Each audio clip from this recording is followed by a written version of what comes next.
Graça e paz a todos. Eu sou o pastor Danilo Estélio e falaremos sobre a nossa terceira lição deste segundo trimestre do ano de 2021, dentro da lição das cartas de Paulo aos Gálatas, Efésios e Filemon. Nossa terceira lição tem como assunto o Evangelho da Graça e a Fé de Abraão.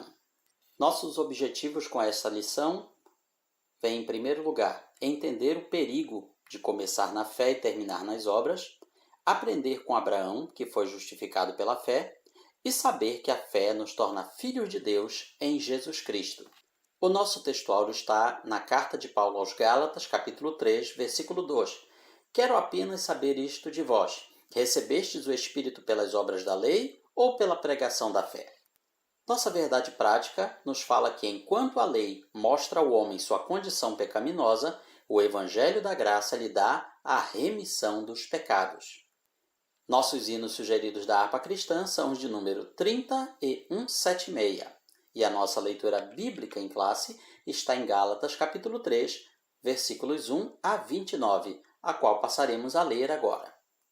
Ó insensatos Gálatas, quem vos fascinou para não obedecerdes à verdade, a vós perante os olhos de quem Jesus Cristo foi evidenciado, crucificado entre vós? Só quisera saber isto de vós: recebestes o Espírito pelas obras da lei ou pela pregação da fé? Sois tão insensatos que, tendo começado pelo Espírito, acabeis agora pela carne? Será em vão que tenhais padecido tanto, se é que isso também foi em vão? Aquele, pois, que vos dá o Espírito e que opera maravilhas entre vós, o faz pelas obras da lei ou pela pregação da fé? Assim como Abraão creu em Deus, e isso lhe foi imputado como justiça. Sabei, pois, que os que são da fé são filhos de Abraão. Ora, tendo a Escritura previsto que Deus havia de justificar pela fé os gentios, anunciou primeiro o Evangelho a Abraão, dizendo: todas as nações serão benditas em ti. De sorte que os que são da fé são benditos com o crente Abraão. Todos aqueles, pois, que são das obras da lei, estão debaixo da maldição, porque está escrito: maldito todo aquele que não permanecer em todas as coisas que estão escritas no livro da lei para fazê-las. E é evidente que pela lei ninguém será justificado diante de Deus, porque o justo viverá pela fé. Ora, a lei não é da fé, mas o homem que fizer estas coisas, por elas viverá. Cristo nos resgatou da maldição da lei, fazendo-se maldição por nós, porque está escrito: maldito todo aquele que for pendurado no madeiro. Para que a bênção de Abraão chegasse aos gentios por Jesus Cristo e para que pela fé nós recebamos a promessa do Espírito. Irmãos, como o homem fala, se a aliança de um homem for confirmada, ninguém a anula nem a acrescenta. Ora, as promessas foram feitas a Abraão e à sua descendência. Não diz e as descendências, como falando de muitas, mas de uma só, a tua descendência, que é Cristo. Mas digo isto, que tendo sido a aliança posteriormente confirmada por Deus em Cristo, a lei que veio 430 anos depois não a invalida, de forma a abolir a promessa. Porque se a herança provém da lei, já não provém da promessa, mas Deus, pela promessa, a deu gratuitamente a Abraão. Logo, para o que é a lei? Foi ordenada por causa das transgressões, até que viesse a posteridade a quem a promessa tinha sido feita, e foi posta pelos anjos na mão de um medianeiro, ou mediador. Ora, o medianeiro, ou mediador, não é o de um só, mas Deus é um. Logo, a lei é contra as promessas de Deus? De sorte alguma, porque se fosse dada uma lei que pudesse vivificar, a justiça, na verdade, teria sido pela lei. Mas a Escritura encerrou tudo debaixo do pecado, para que a promessa pela fé em Jesus Cristo fosse dada aos crentes. Mas antes que a fé viesse, estávamos guardados debaixo da lei e encerrados para aquela fé que havia de se manifestar, de maneira que a lei nos serviu de aio, ou tutor, ou guardião, para nos conduzir a Cristo, para que pela fé fôssemos justificados. Mas depois que veio a fé, já não estamos mais debaixo de aio. Porque todos sois filhos de Deus pela fé em Cristo Jesus. Porque todos quanto fostes batizados em Cristo, já vos revestiste de Cristo. Nisto não há judeu nem grego, não há servo nem livre, não há macho nem fêmea, porque todos vós sois um em Cristo Jesus.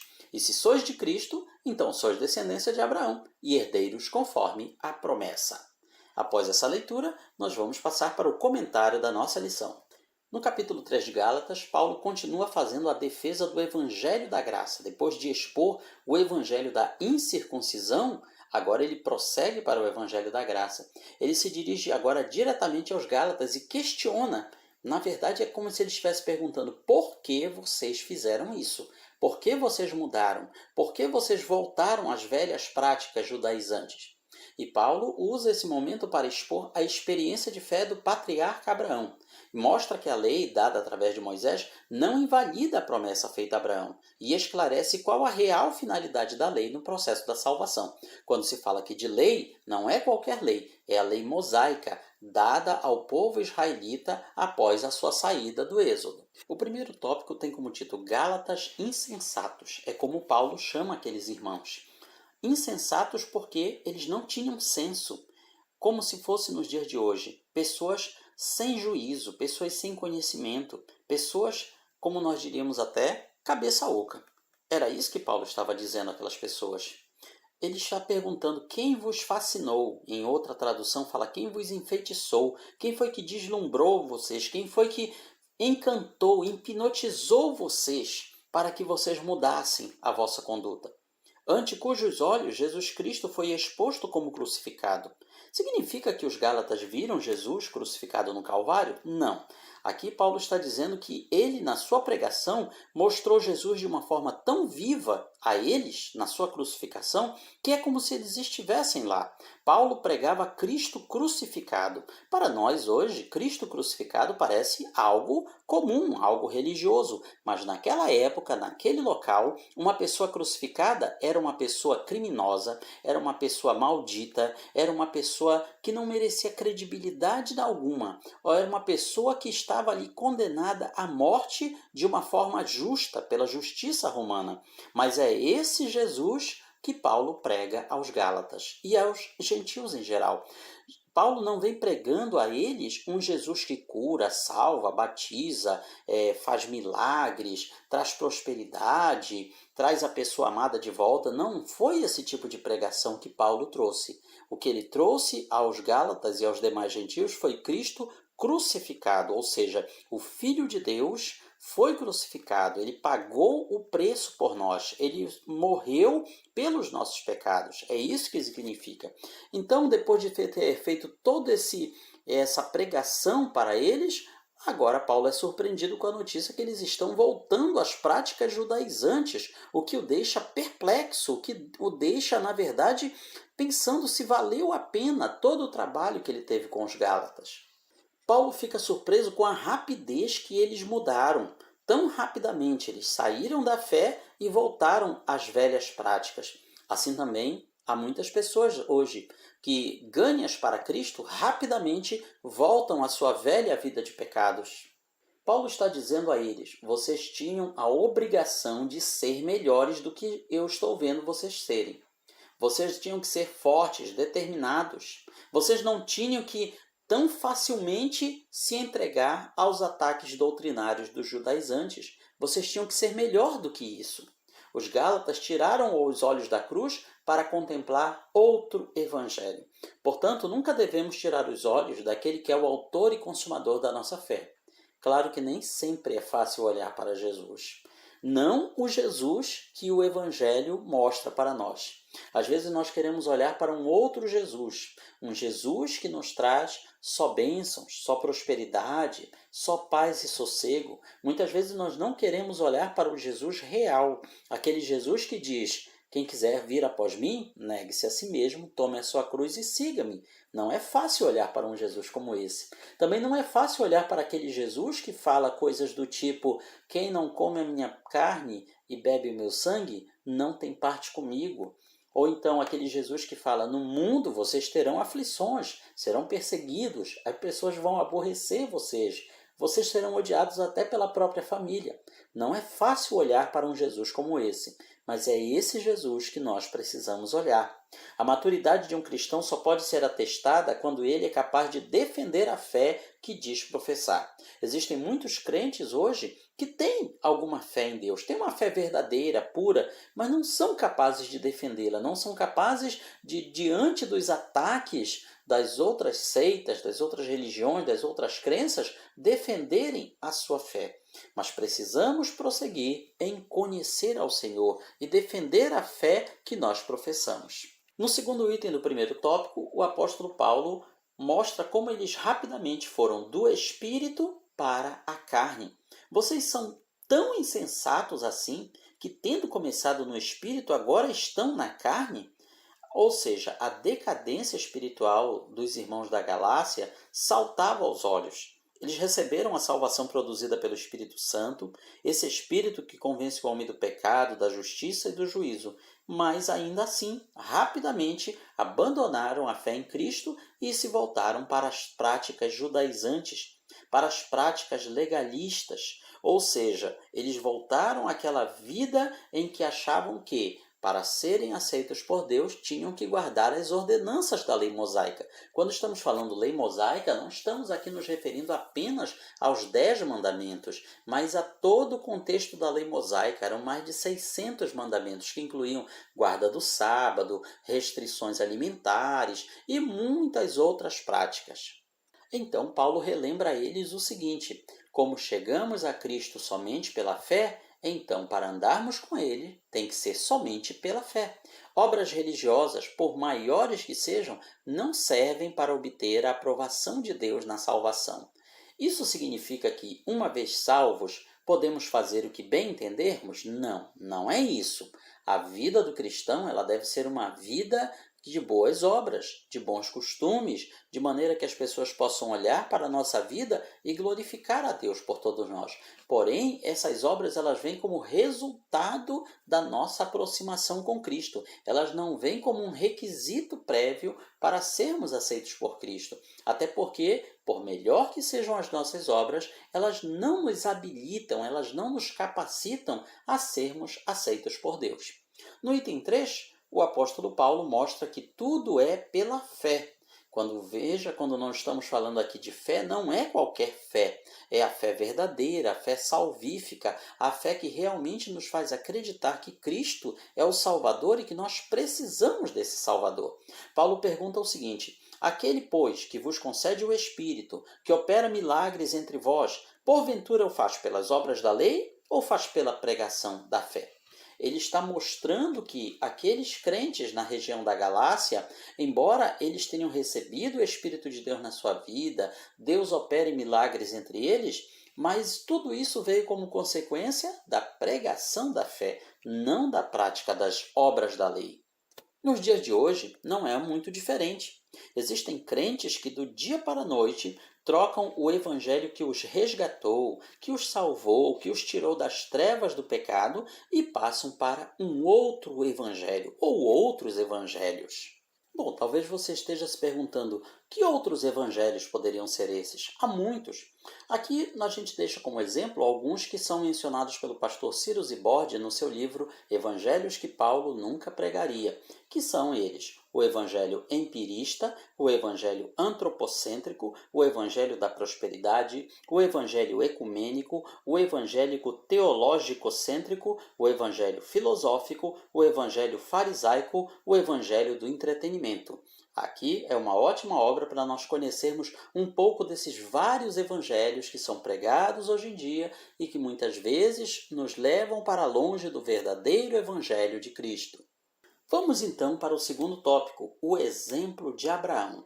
Abraão era nada mais, nada menos do que o pai da fé, o patriarca do povo israelita. Os gálatas, que não eram israelitas, talvez nenhuma identificação vissem com Abraão, talvez até o conhecessem, porque o judaísmo ele estava muito espalhado naquela época. Então, mesmo aqueles que não eram israelitas conheciam alguma coisa sobre a história do povo de Israel, e Abraão ocupava um lugar destacado nessa história.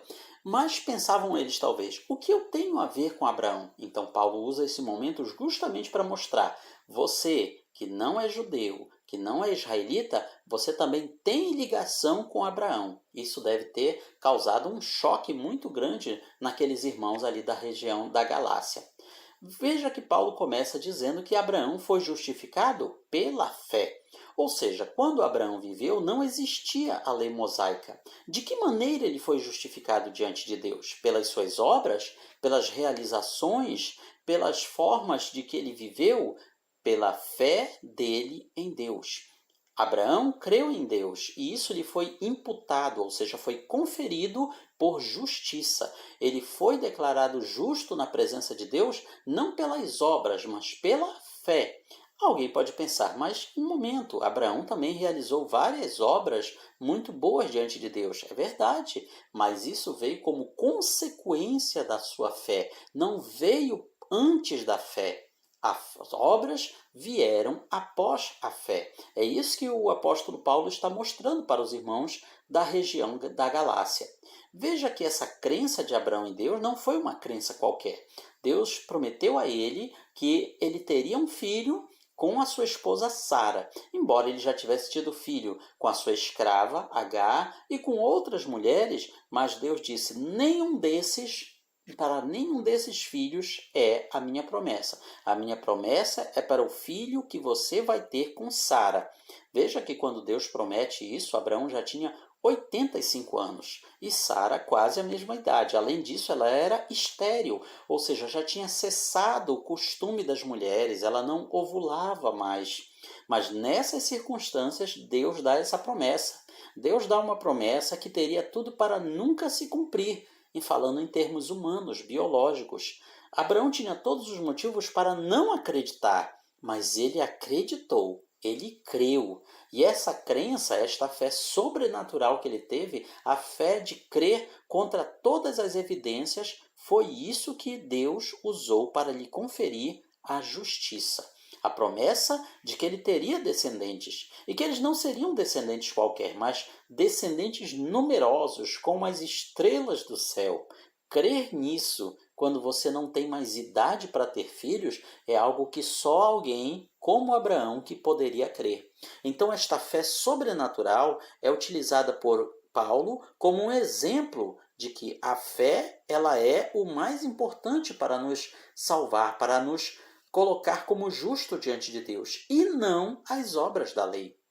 Sabei, pois, que os da fé é que são filhos de Abraão.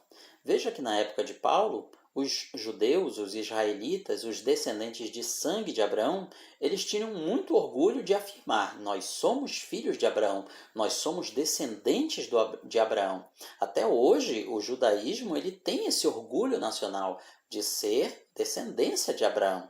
Com isso, nós observamos que os gentios, os não-judeus, acabam sendo relegados a um segundo plano. Então, o que isso importa? O pregador Augusto Nicodemos, pregador presbiteriano, mas explica isso de uma forma brilhante. Se alguém é judeu, descendente físico de Abraão, mas não tem a mesma fé do patriarca Abraão, quem tem essa fé, a fé verdadeira, a fé genuína, é mais filho de Abraão do que ele. Porque ao longo da história você tem muitos descendentes de Abraão que nem sequer acreditavam em Deus, eram ateus. Ou seja, eles são filhos de Abraão? Não, eles não são filhos de Abraão, porque não têm a mesma fé de Abraão.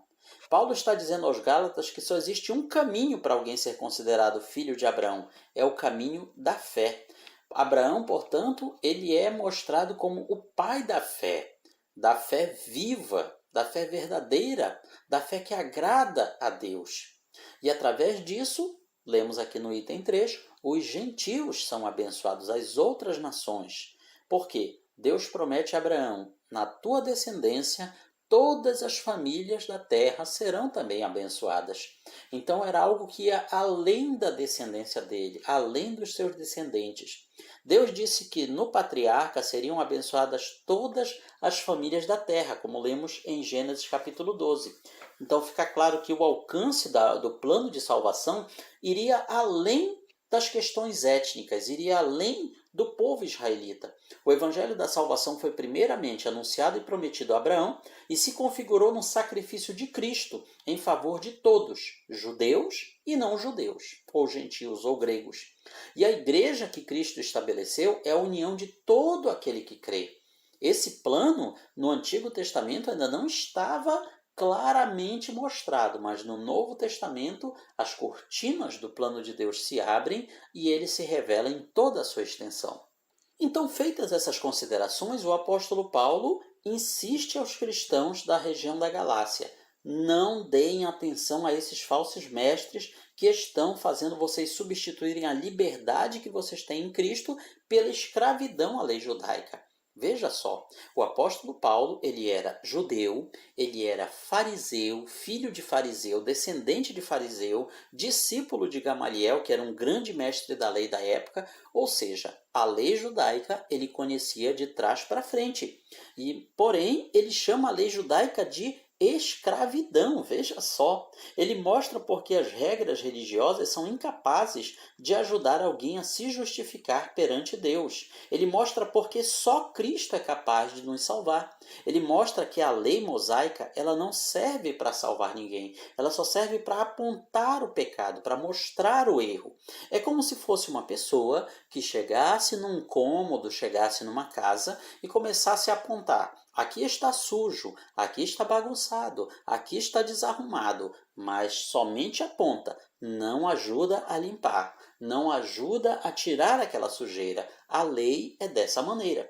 E Cristo não. Cristo ele vem para realmente fazer a limpeza que o ser humano precisa dentro de si. Mas para isso precisa haver fé.